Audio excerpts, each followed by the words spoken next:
এখানে আমি আজকে আমরা চাঁদ দেখার দিন এরকম গুড়ি পিঠা, যেটাকে আপনারা চুটকি পিঠা বলেন, আমরা চট্টগ্রামের ভাষায় গুড়ি পিঠা বলে থাকি, সেই গুড়ি পিঠাটা কাটতেছি। এখানে আমি মেজারমেন্ট কাপের 2 কাপ আটা নিয়েছি, 2 কাপ সেম পরিমাণ পানি দিয়েছি। পানি আগে সিদ্ধ করে নিয়ে আটাগুলা দিয়ে স্বাদ মতো 1 চা চামচ লবণ দিয়ে কাইটা শক্ত করে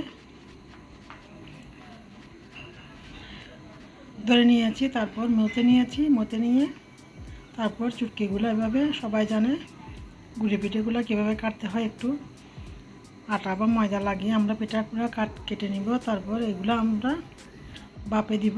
আমি আগের থেকে চুলায় পানি বসিয়ে দিয়ে একটা পইনের মধ্যে এটা আমরা, আপনারা চাইলে পানির উপর একটা নেট দিয়েও দিতে পারেন। এটা আমি বাপে দিয়ে দিলাম এবং পিঠা যখন সিদ্ধ হয়ে যাবে তখন নামিয়ে নিব। হ্যালো ব্রেন, আসসালামু আলাইকুম। সিনেস ব্লকে সবাইকে স্বাগতম। আজকে আপনাদের সাথে একটা গুড়ি পিঠার রেসিপি শেয়ার করতেছি। আমার চ্যানেলগুলোতেও আরও 2-1টা এরকম গুড়ি পিঠার রেসিপি দেওয়া আছে। আজকে আপনাদের সাথে আবারও একটা রেসিপি শেয়ার করলাম। এখানে আমি এই চামচ দিয়ে 2 চামচ বড় চামচ চিনি দিয়েছি, স্বাদ মতো আধা চামচ লবণ দিয়েছি। যেহেতু কায়ের মধ্যেও লবণ আছে, পিঠাতে যদি অল্প করে লবণ দেওয়া যায় তাহলে পিঠার স্বাদ দ্বিগুণ হয়। এখানে আমি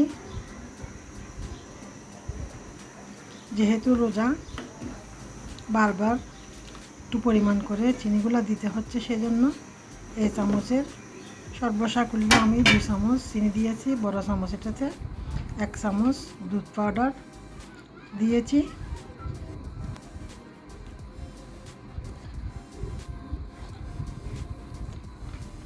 তারপর এখানে আমি নারকেল, কিশমিশ, বাদাম আর চেরি ফল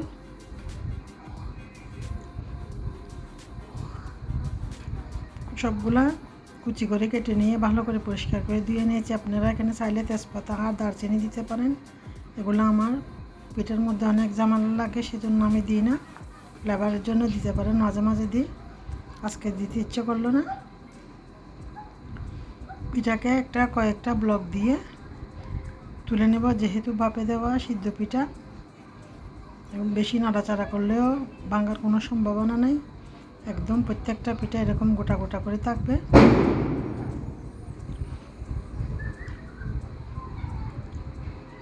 রাতে চাঁদ দেখে কে কে এই পিঠাগুলো তৈরি করে থাকেন কমেন্টে বলবেন। খুবই স্বাদ। চট্টগ্রামের আঞ্চলিক ভাষায় গুড়ি পিঠা। এখানে আমি ফ্লেভারের জন্য দিয়ে দিলাম ঘি।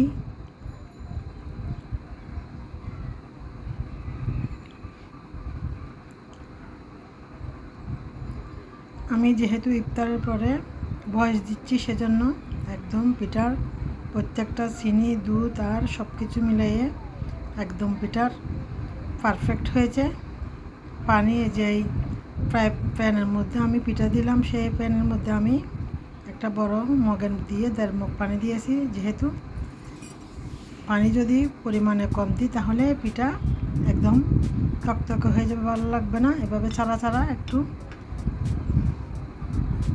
ঝোল ঝোল পিঠাগুলো ভালো লাগে, কেননা কিছুক্ষণ পর 1-2 ঘন্টা পর পিঠা আর একটু এগুলা তরল দুধটুকু টেনে নিবে, সেজন্য আমরা একটু তরল দুধটুকু একটু বাড়িয়ে দিব। হয়ে গেল আপনাদের সাথে গুড়ি পিঠার রেসিপি শেয়ার করলাম। এখানে আমি হোমমেড যেই রোলগুলো বানিয়ে রাখছিলাম, সেখান থেকে কয়েকটা রোল ভেজে নিচ্ছি। আজকের লাস্ট ইফতার।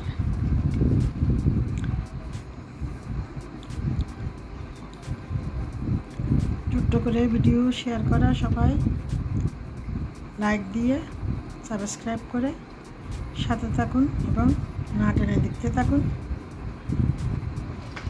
আপনাদের সাথে পিঠার রেসিপি আর ইফতার আর রান্নার রেসিপি, রাতের রান্না শেয়ার করলাম।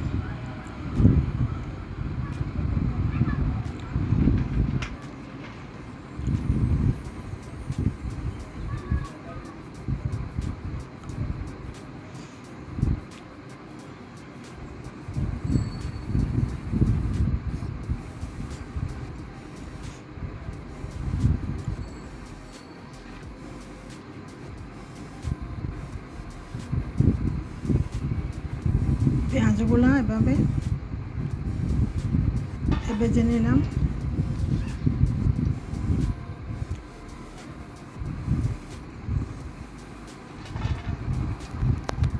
শিরিনস ব্লগের সাথে থাকুন, সুন্দর সুন্দর ভিডিও দেখতে থাকুন এবং সাবস্ক্রাইব করে পাশে থাকুন।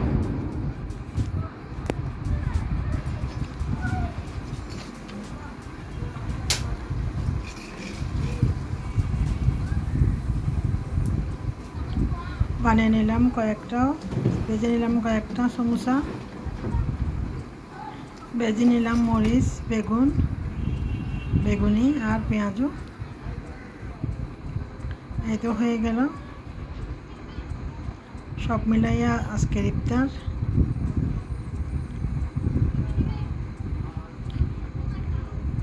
সাথে আছে বুট শরবত।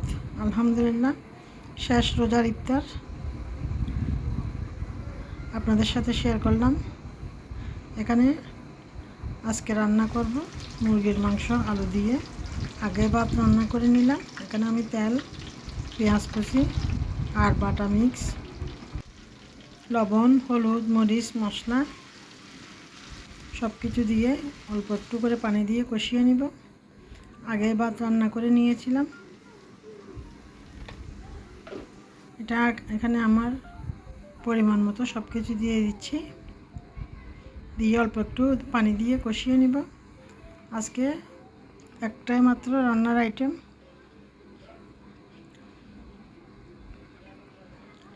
সব কিছু মরিচ মশলা দিয়ে অল্প করে পানি দিয়ে কষিয়ে নিয়ে মুরগির মাংস আর আলু একসাথে দিয়ে দিব,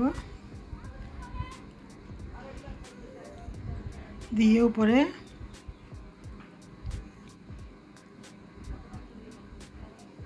এখানে আমি টমেটো কুচিয়ে দিয়ে দিব এবং সব কিছু একসাথে কষিয়ে নিব। কষিয়ে নিয়ে ফ্লেভারের জন্য তাদের পছন্দ মতো আমরা ধনিয়া পাতা দিয়ে দিতে পারি।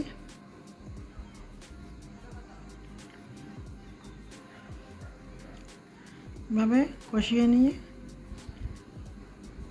ঢাকা দিয়ে দিব ভালো মতো কুক হওয়ার জন্য। পরবর্তীতে আরও অল্প একটু পানি দিয়ে তাদের পছন্দ মতো জল দিয়ে মাংসটুকু রান্না করে নেব।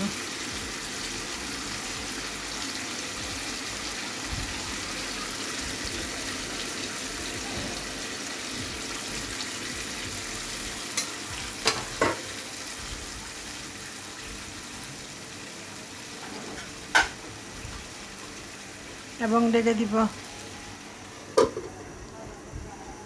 2-3 মিনিট রান্না হওয়ার পর আবারও চেক করে নিব। চেক করে নিয়ে তাদের পরিমাণ মতো জল দিয়ে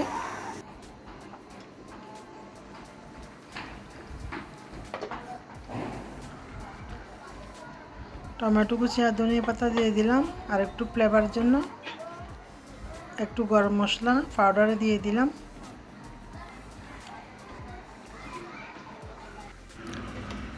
সব কিছু দিয়ে নেড়ে চেড়ে সামান্য গরম মশলা পাউডার দিয়ে দিব এবং ঢেকে রান্না করে নিব। ভিডিওটি না টেনে দেখতে থাকুন। সবাইকে জানাই ঈদ উল ফিতরের শুভেচ্ছা ও ঈদ মোবারক। সবার আগামীর দিন ভালো থাকুক, সবাই দিন আনন্দে কাটুক এই কামনায়। সবাইকে অসংখ্য ধন্যবাদ। আল্লাহ হাফেজ। আসসালামু আলাইকুম।